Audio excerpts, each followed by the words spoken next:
o convite que nos fizeram a todos para estarmos aqui. O festival do ano passado foi um sucesso.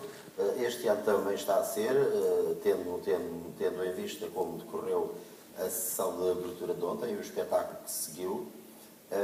É bom sempre estar aqui, porque a Madeira é bonita e porque o tempo e porque está de sol, etc. Isto parece um lugar comum e é um lugar comum, de facto, enfim, mas pronto. Passando o clichê, entrando na matéria, eu começo por dizer, isto não é pose de intelectual, eu desacralizo completamente a literatura, embora a literatura seja o objeto da minha vida há mais de 40 anos. Eu publico textos desde 1967, era um miúdo, é claro, publicava coisas inomináveis, mas enfim, é preciso começar por publicar essas coisas inomináveis para se chegar, é preciso polir a mão e, portanto, é preciso chegar a um patamar aceitável. Ao fim deste tempo, penso que terei escrito algumas coisas que não me envergonham. Em todo o caso, nunca me coloquei na posição do escritor. Acho que um escritor é um profissional, como um médico, um arquiteto ou um calceteiro. E digo isto sem qualquer paternalismo em relação aos calceteiros ou a barmans ou coisa que o valha. As pessoas têm os seus ofícios, têm as suas profissões e têm de as fazer o melhor que sabem. Eu fico extremamente irritado quando o empregado do restaurante me atende mal, porque eu acho que ele tem de se esforçar tanto como eu me esforço para escrever um livro.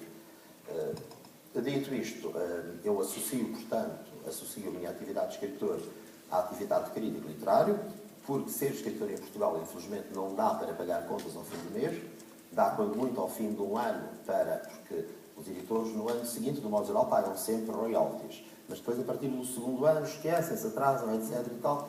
Enfim, no primeiro ano dá para engraçada, quando as pessoas não têm outros compromissos de família. Portanto, os escritores ou são professores, ou são críticos, etc. No meu caso, eu associo, portanto, a atividade de escritor à atividade de crítico literário e, nessa qualidade, o que é que eu vos posso dizer? O que eu vos posso dizer é que a crítica literária, a Margarida já deu bastantes pistas, a crítica literária em Portugal, sobretudo até à primeira metade do século XX, era feita por jornalistas, que aliás eram chamados de publicistas. O termo não é pejorativo, é o termo correto. Se forem ao dicionário, veem que um publicista, de facto, é isso que eu acabei de dizer, no tempo do Fernando Pessoa e no tempo do Régio, etc. Quem escrevia sobre esses autores eram publicistas. Não faço ideia quando é que nasceu o termo crítico literário, quando é que o termo crítico literário entrou na tradição portuguesa.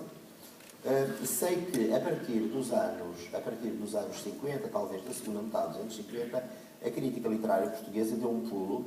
Deve esse pulo a professores universitários, a Oscar Lopes, por exemplo, que foi um homem que fez subir a crítica literária, fez subir a crítica literária a um patamar bastante mais elevado daquele a que o público português estava habituado.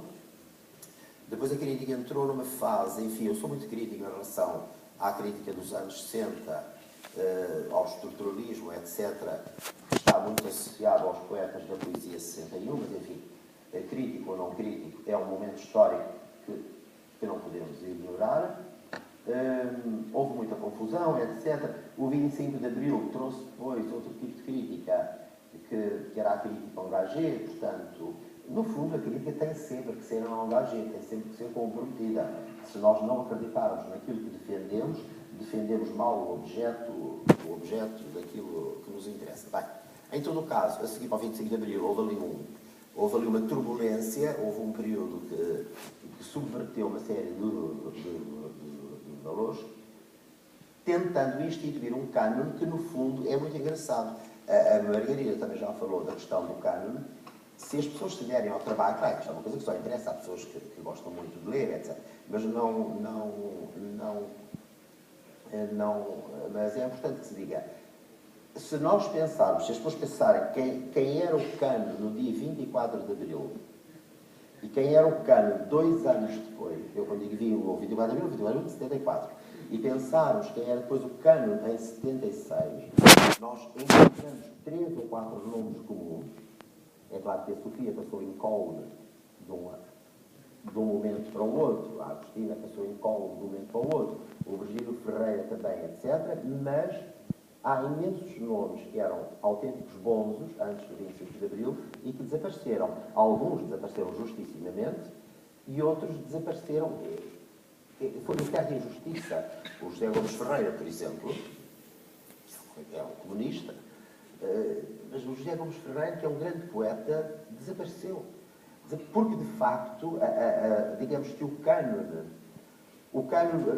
corrigiu-se tanto, digamos, eu não quero dizer que o cânone alinhou à direita, mas o cânone teve uma guinada de tal ordem ao centro que deixou de lado autores de esquerda, que eram pessoas relevantíssimas e continuaram a ser relevantes depois de 25 de Abril, mas de facto as pessoas que vieram depois fizeram com que elas saíssem de cena. É claro que isso contribuiu uma geração, praticamente uma geração inteira, e sobretudo de poetas, porque o grande avanço da literatura portuguesa, da ficção portuguesa, deu-se já na segunda metade dos anos 80, portanto nós ainda estamos a falar nos anos 74, 80 e pouco. Foi sobretudo um grande grupo de poetas, o Joaquim Manuel Magalhães, o António Franco Alexandre, o Miguel Fernando Jorge, o Helder Moura Pereira, etc. O Nuno Júdice, curiosamente, tanto o Nuno Júdice como o António Franco Alexandre tinham livros publicados antes do 25 de Abril, e foram de facto esses poetas que obrigaram a haver uma nova consciência do que era uma nova literatura. Agora, perguntam vocês, mas o que é isso de uma nova literatura? A literatura é sempre igual. Claro que a literatura de qualidade é sempre igual, feita há 200 anos ou feita agora. O Thomas Mann não deixa de ser o Thomas Mann por ter escrito quando escreveu. E quem diz o Thomas Mann, diz o Proust e por aí fora. Bem, mas em relação a Portugal, e já que é de Portugal que estamos a falar, o que é que essa gente trouxe de novo? O que é que esses autores mais novos, que na altura eram autores que nasceram em 40 e pouco, portanto eram autores da minha idade, eram autores que andavam entre os 29 e os 30 anos, um pouco menos, eu tenho 26, sim, mas eles andariam entre os 29 e os 30, que são mais velhos que eu. O que essa gente trouxe foi uma linguagem nova, foi uma linguagem descomprometida em relação aos compromissos políticos. É claro que a poesia deles é eminentemente política e cada vez se nota mais, e os últimos livros do Joaquim Manuel Magalhães são um paradigma, de facto, do que é uma intervenção política. Mas na altura, de facto, era tudo ao contrário do que se defendia. Ou seja, havia, por exemplo, um senhor chamado Joaquim Pessoa a defender os amanhãs que cantam, não é? E havia o António Franco Alexandre a falar daquilo que, do ponto de vista da esquerda radical, era o sexo dos anjos. Bem, houve outra ruptura muito grande, é que toda a tradição anterior ao 25 de Abril era uma tradição francófona, era uma tradição francesa. Entretanto, as pessoas deixaram de aprender francês, deixaram de falar francês, e agora toda a gente fala inglês, e se não fala inglês, fala uma coisa parecida com inglês, e, portanto, o que esses autores trouxeram de novo foi uma maneira de dizer, uma sintaxe nova, etc. E, entretanto, eu já falei imenso, é melhor dar a palavra aos outros, porque depois daqui a bocado continuamos com...